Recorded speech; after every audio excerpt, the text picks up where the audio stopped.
Okay, guys, joined by Harry Kane after his 100th appearance for England this evening. We've only got a quick 5 minutes, so if we can get straight into it and use the microphone available. So please raise your hand if you're willing to ask a question. Sammy, right there. Thank you. Harry, so obviously a special night. Could what happened on the pitch been any better for you? No, it was almost a perfect night. You know, as a striker, of course, on my 100th cap, I wanted to score a goal and make the night as memorable as possible, and to win the game as well. So to score, a couple of good goals, a couple of nice finishes, and help the team win 2-0 was pretty much perfect. So a proud night for me and the family, and now we can enjoy it. Do you want a hat trick? I had enough shots to get the hat trick, but I think Lee spoke about managing some minutes with a lot of games coming up. So of course I'd love to have stayed on, but no hard feelings for that. Okay, Miguel Delaney. Hi Harry, you said yesterday the goal away to Poland was your favourite technically. What about that first today? Where does that rank? Yeah, that's right up there, to be honest. Obviously a great ball from Trent through the lines, and to have a little nutmeg and then strike it the way I did was a great finish. So nice to see it kind of come off the other side of the bar. So both of them, I think on your 100th cap night will go down as a couple of my favourites for sure.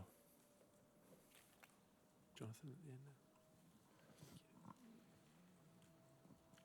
there. Harry, there was sort of lovely footage of your family in the box applauding when you scored the goals. I mean, what's it mean to you to have them here tonight? Yeah, no, really special. My son weren't really having it before the game. He had a bit of a meltdown. It's a bit past his bedtime, so he didn't fancy coming out in the rain. So thankfully my wife was there to look after him. But no, it's a great occasion. Obviously, I think they're a little bit young still to kind of understand what's really going on. But I think they're special memories when we're older and we can look back and see them on the pitch. Everything I do wouldn't be possible without them. So a special night. I've had some good ones in an England shirt, and this is right up there for sure. Hi Harry, after a night like that, your age and 68 goals, do you have a target in your mind, a number of goals you think you can reach? Not really a target specifically, but like I've touched on before, I feel in a good place. So I try to never set limits on what I can achieve. I know playing in this team, I'm going to get chances, and if I get chances, I feel like I can score many goals. So I'm going to keep going as long as I can, and who knows what we can reach. Some of the top players in the world have scored more than I have. So there's targets there to try and achieve. Okay, James. Hi Harry, congratulations. Thank you. Just seen you told TV, you talk about being motivated by wanting to prove people wrong, which is something you said yesterday in the presser. Can you give us sort of an example of a particular bit of criticism that you've had that maybe you've used as motivation? I'm not too sure. I think I mentioned yesterday about it being from probably a young age, just being doubted to go on and do what I've done, and I think that helps keep me focused and motivated in training and games. But I just think in general, I think nowadays, as a footballer, you're going to get criticism. You're going to have people talk about you as a player, and I think I've always spoke about when things are not going your way, trying to use that to motivate you and bring an energy and bring a hunger inside you to go and perform, and not just prove other people wrong. I just think just prove to yourself that you can keep maintaining this level and keep pushing, and that's what I talk about. There'll be a time, I'm not sure when, that the level will drop and you won't quite feel the same. But whilst I feel like I do, I want to keep pushing the boundaries, and I think I showed that out there tonight. And come October, I'll be ready to go again. Back. Hey, firstly, congratulations. Thank you. What does it say about the professionalism and the chemistry of this team that they were able to keep targeting you without taking away from the rhythm of the game? Yeah, no, I thought it was a really good game. I mean, even though we went in at 0-0 at half-time, I thought we was for sure the better team. We had some good chances.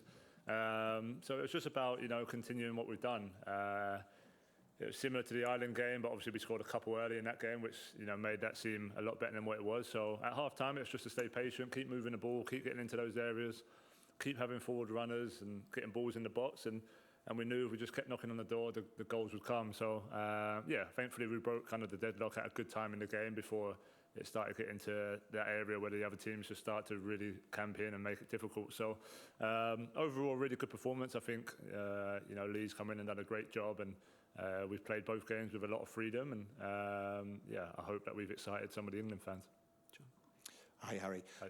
Have you thought much about how you will adapt your game and what sort of things you'll do as you move through your 30s?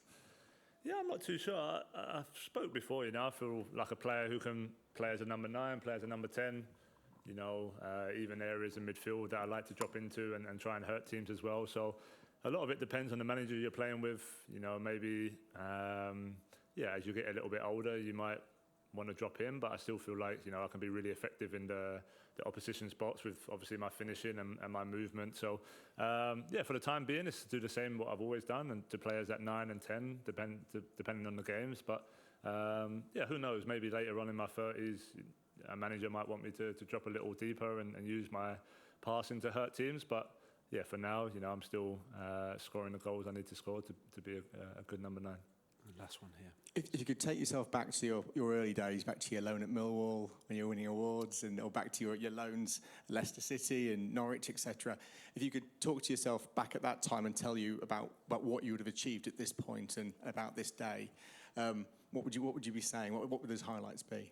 To be honest, I don't think I would have been thinking of 100 caps when I was on loan at Millwall and Leicester, Norwich. At that time it was just about trying to get back into the Spurs team, use the experience I got to play in the Premier League. And I've always had a good self-belief that I'm able to play at any level. But I've learned a lot over the years from those times to Maurizio when he was at Spurs, to all the eras at Spurs and now at Bayern Munich. I feel like the game's evolving a little bit. Managers are a little bit different in how they approach the game. So that's just great for me to be able to keep learning. So.